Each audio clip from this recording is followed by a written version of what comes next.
मज़ा आया। और मैं ये जो मज़ा है हिंदुस्तान के हर व्यक्ति को देना चाहता हूँ। অলরাইট, ভিডিও শুরুতে ভিডিও দেখলেন বার্থডের, ওই রকম ভিডিও এডিট করতে হলে আপনাদের একটা অ্যাপ্লিকেশন লাগবে। অ্যাপ্লিকেশন নামটা হচ্ছে অ্যালাইট মোশন।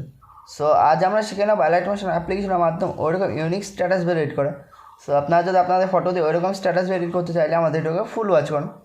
সবার ফার্স্টে কী করবো, আমরা অ্যালাইট মোশন অ্যাপটি ওপেন করে নেব।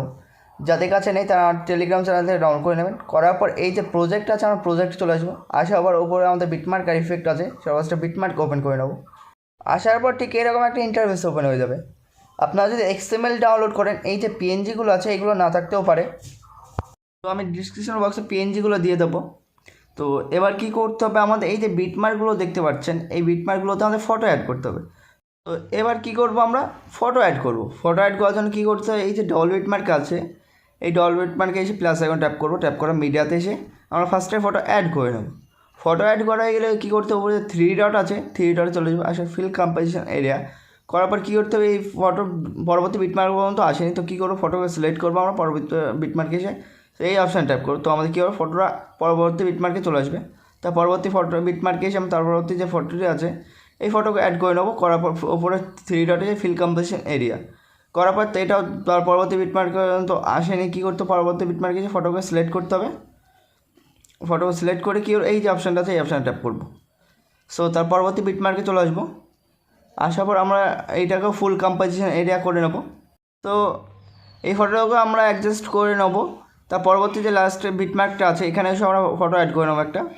সো চতুর্থ আমার ফটোটা সিলেক্ট হয়ে গেলে উপরে থ্রি ডটে চলে আসবো। আসার পর কী করতে হবে, ফিল কম্পোজিশন এরিয়া করার পর তার পরবর্তী বিটমার্কে এসে এটাকে আমরা অ্যাডজাস্ট করে নেবো। সো এতদূর কাজ কমপ্লিট। আমাদের এবার ইফেক্ট অ্যাড করতে হবে। ইফেক্ট অ্যাড করার জন্য কী করবো, আমরা এই বিটমার্কে ব্যাক করে নেবো। ব্যাক করার ইফেক্ট ওপেন করে নেবো। এখানে আমাদের দুটি ইফেক্ট আছে, ফার্স্টে ইফেক্টে সিলেক্ট করবো, ইফেক্টে এসে থ্রি ডট এসে কপি ইফেক্ট। ইফেক্টে কপি করে গেলে আমরা ব্যাক করে নেবো। ব্যাক করার পর বিটমার্ক ওপেন করে নেবো। বিটমার্ক ওপেন করার পর আমার ফার্স্টে যে এখানে যে চারটি ফটো আছে, একটা করে ফটোতে আমরা ইফেক্ট অ্যাড করবো, একটা করে ছেড়ে দেবো। ফার্স্টে ফটোটায় আমরা ইফেক্টটা অ্যাড করে নেবো। সো ফার্স্টে ফটো সিলেক্ট করে ইফেক্ট এসে থ্রি ডট এসে পেস্ট ইফেক্ট। তার পরবর্তী ফটোকে ছেড়ে দেবো। এবার তার পরবর্তী যে ফটোটি আছে এটা তো আমরা পেস্ট ইফেক্ট করে দেবো, থ্রি ডটে এসে পেস্ট ইফেক্ট। তার পরবর্তী ফটোকে আমরা ছেড়ে দেবো। সো আমাদের ফার্স্টের ইফেক্টের কাজ কমপ্লিট। এবার কী করতে হবে, আমাদের ব্যাক করে নিতে হবে। ব্যাক করার পর কী করবো, আমরা ইফেক্ট ওপেন করে নেবো। ইফেক্ট ওপেন করার পর এখানে যে দ্বিতীয় নম্বর যে ইফেক্টটা আছে এটাকে সিলেক্ট করবো। ইফেক্টে যে থ্রি ডট এসে কপি ইফেক্ট। ইফেক্টে কপি করা হয়ে গেলে আমরা ব্যাক করে নেবো। ব্যাক করার পর কী করতে হবে, আমাদের বিটমার্ক ওপেন করে নিতে হবে। বিটমার্ক ওপেন করার পর আমরা টাইমলাইনকে আগে আনবো। যে ফটোগুলোতে আমাদের যে দুটি ফটোতে ইফেক্ট অ্যাড করা হয় সেই দুটি ফটোতেই আমাদের ইফেক্টটাকে অ্যাড করতে। ফার্স্টে এই ফটোতে আমরা ইফেক্ট অ্যাড করে নেবো। তার পরবর্তী যে ফটোটি আছে এটাকে ইফেক্ট অ্যাড করা আছে, তার পরবর্তী যে লাস্টের ফটোটা আছে এটাতে আমরা ইফেক্টটা অ্যাড করে নেবো। সো ফটোটা সিলেক্ট করে ইফেক্টে এসে থ্রি ডটে এসে পেস্ট ইফেক্ট। সো এতদূর কাজ হয়ে যাওয়ার পর কী করতে হবে, আমাদের লেয়ার অ্যাড করতে হবে। লেয়ার অ্যাড করার জন্য কী করবো, আমরা এই বিটমার্ক থেকে ব্যাক করে নেবো। ব্যাক করার পর ইফেক্ট ওপেন করে নেবো।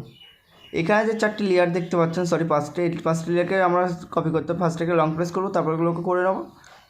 করার পর কী করতে হবে, এই যে অপশানটি আছে এখানে এই অপশানে এসে কপি 5 লেয়ার্স করার পর কী করতে হবে, বিটমার্ক ওপেন করে নিতে হবে। আসার পর এখানে কী করতে হবে, আমাদের পেস্ট করে দেবে ভিডিও শুরুতেই। পেস্ট করার পর ভিডিও এন্ডে চলে আসবো। এন্ডে আসার পর কী করতে হবে, আমাদের ফার্স্টেরটাকে সিলেক্ট করবো, লং প্রেস করবো, তারপর সবগুলো করে নাও। এই যে নিচে যে অপশানটা আছে এই অপশানে এসে আমরা ট্যাপ করবো, তো আমাদের লেয়ারগুলো অ্যাডজাস্ট হয়ে যাবে বিটমার্ক পর্যন্ত। তো আমরা ভিডিওকে এক্সপোর্ট করবো। এক্সপোর্ট করার উপর শেয়ার বাটনে এসে আমরা ভিডিওকে এখান থেকে এক্সপোর্ট করে নেবো।